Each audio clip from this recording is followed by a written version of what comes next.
How's it going, everyone? I'm Game Master 648, and welcome to the game. This is the 2.0 version.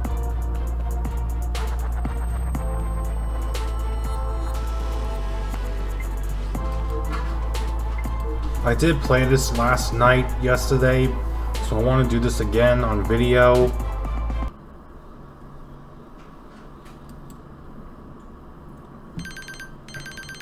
Hey, so, yeah. Alright, sure you want to do this? The deep web is full of fucked up shit. Even worse, a red room. There are some things you can't unsee. Alright, well, don't say I didn't warn you. The deep web is like a giant maze. There is no search engine, so you have to do some exploring to find out what you are looking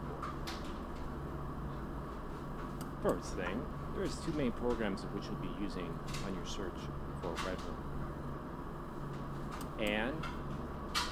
and Notes. And is a web browser that allows you to access the deep web. You can't access these sites on a normal browser.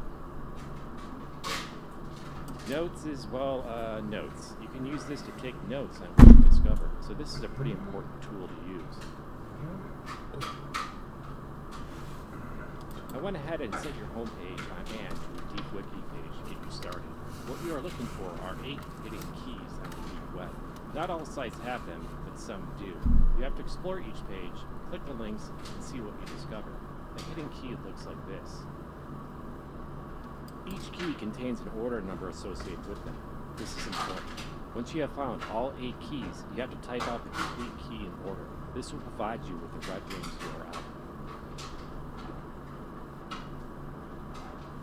This is where the notes system comes handy. You can keep track of all the keys you have found. Another tricky thing with the deep web is that some pages are only up at certain times of the night. If you look at the top right corner of your screen, you will notice a clock. Obviously, this is your current time, so if a site you visit is not up, try again a couple hours later. Next to the clock, you will notice a day count. This keeps track of how many days have passed since you started your search for a red room. Alright, now that is out of the way, let's get on to the more interesting things about the deep web. When you explore the deep web, you're exposed to hackers. These hackers will attempt to attack you.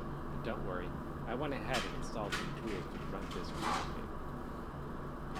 There are 3 kinds of attacks that happen to you while you browse the deep web. The first one being a denial of service attack, or better known as a DOS attack. When a hacker attempts to DOS you, you'll be prompted with the DOS blocker tool to try and block the attack. You simply just have to click the action nodes in the puzzle and redirect the traffic to the exit. This prevents the packets from flooding your system. You have to activate all of them though. If you don't, you will get hacked. Pro tip, you can hold the middle mouse button to speed up the process. I'm going to go ahead and launch a DOS attack on you, so you can test this out for yourself. Ready?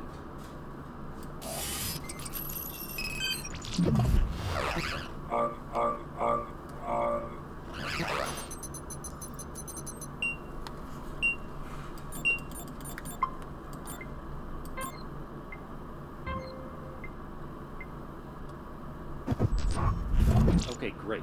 You nailed it. The second type of attack that can happen to you is the kernel attack. Hackers will try to corrupt your kernel and prevent you from... Just like the DOS blocker tool, I went ahead and installed the kernel compiler tool for you to fix the corrupted code. With this tool, you simply just have to type what you see on the screen. Alright, now I will launch a kernel attack on you, so you can test it out for yourself. Ready?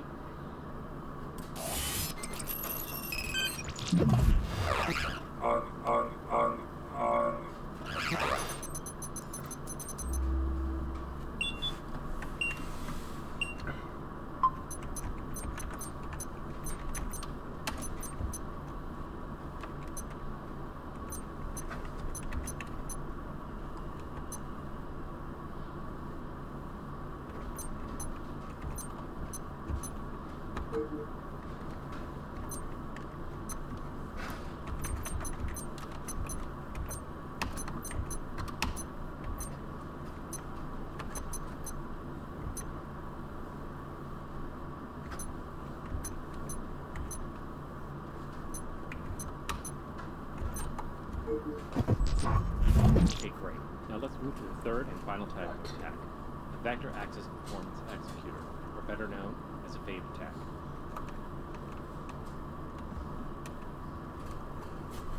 A VAPE attack will corrupt your memory segment blocks by rearranging them out of order. Just like the previous two tools, I went ahead and installed the Cloud Grid for you to correct these segments. With the Cloud Grid, you must rearrange the memory segments so they are not horizontal or vertical from each other. A corrupted memory segment looks like this. And a correct memory segment looks like this. I'm going to go ahead and launch a VAPE attack on you. Ready?